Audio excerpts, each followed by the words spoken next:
Hey folks, this is Jake Davis with an on-the-fly review for you. And today I'm talking about Vice, released last month, which was technically last year. Is directed by Adam McKay and stars Christian Bale, Amy Adams, Sam Rockwell, Steve Carell, and Jesse Plemons.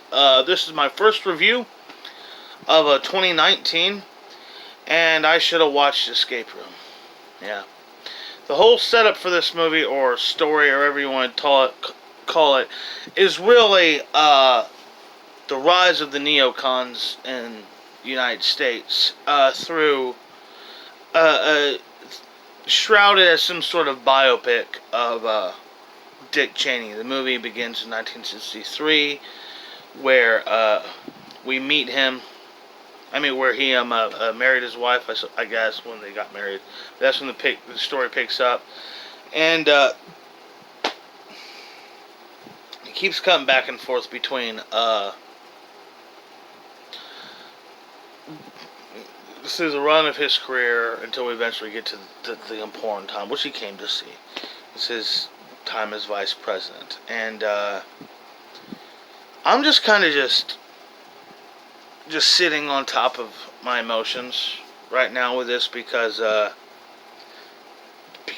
be 100% honest with you, I was disgusted by this movie.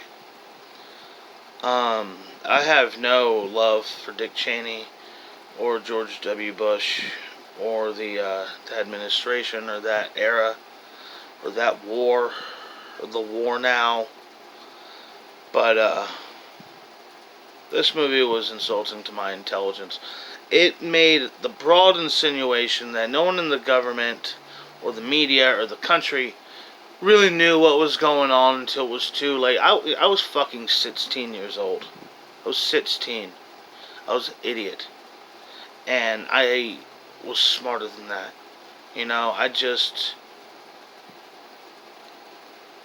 I don't want to harp on, and I don't want to go off onto a big political rant because I was so upset now, and now just to put out some of it, because this is just going to be a little bit of a political thing because it was a political movie, and like I said, I was 16 when the Trade Center was hit, and I was 18 when we invaded Iraq. I had gotten very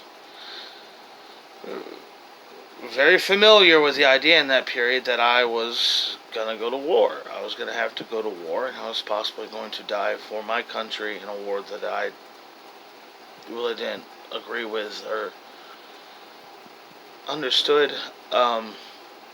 Why these guys, other than money?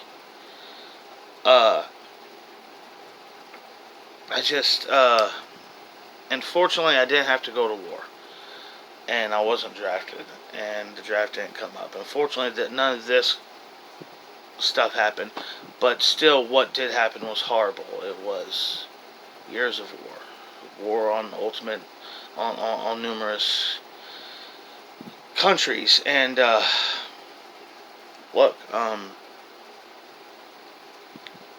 say what you want about Trump.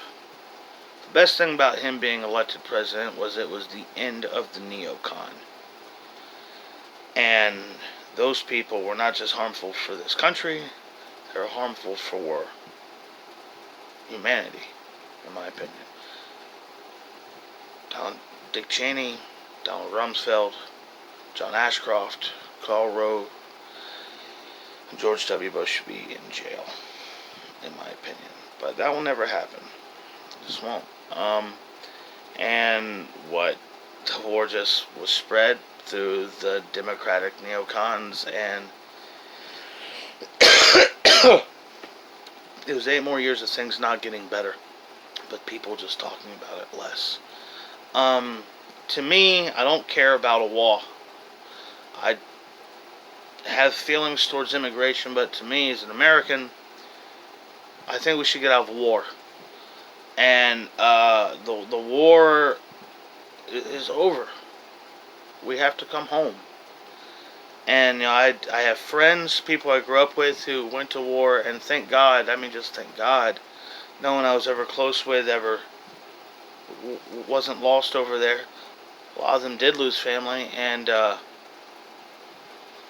look, this movie just rubbed me such the wrong way. The first part of it was really funny and imaginative, but made so light of it and tried to play off like people were just stupid. Now there were stupid people, but there were hurt people. There were people who just wanted to go to war, and people saw that. I'm sorry. This movie just hit a raw nerve, and I did not enjoy it. I thought Christian Bale was terrible in the role. A buddy of mine I was talking to recently, we were talking about Christian Bale, and he had pointed out that Christian Bale's never been... He likes him far less than I do. But he felt, and I think Christian Bale is a good actor, but he said he thought Christian Bale's never been the best thing in a movie he was in, and I'd agree with him. I think Christian Bale's best performance was in 3:10 to Yuma, and that's Ben Foster's. Foster ran away with that movie. Anyways, I'm in it here, and I'm giving Vice 2 stars. I had a fun first 45 minutes, which was followed by 2 hours of talking down to me and telling me things I didn't already know when I was a kid. I mean, all I just wanted to indicate that if they were foolish enough, or if any individual was foolish enough, or heartbroken enough, or just guilt-ridden enough to support what happened in 2003, you know, I forgive you. I hold no ill will towards you. But that was on you. You know, you saw as much as you knew better. I'm sorry. I'm done with it. I'm sorry. I'm over. This became a political thing. I'll even put a warning about that. But anyways, Vice, 2 stars. It rubbed me the wrong way. It pissed me off. Fuck this movie. I'm Jake Davis, and I'll catch you on the fly.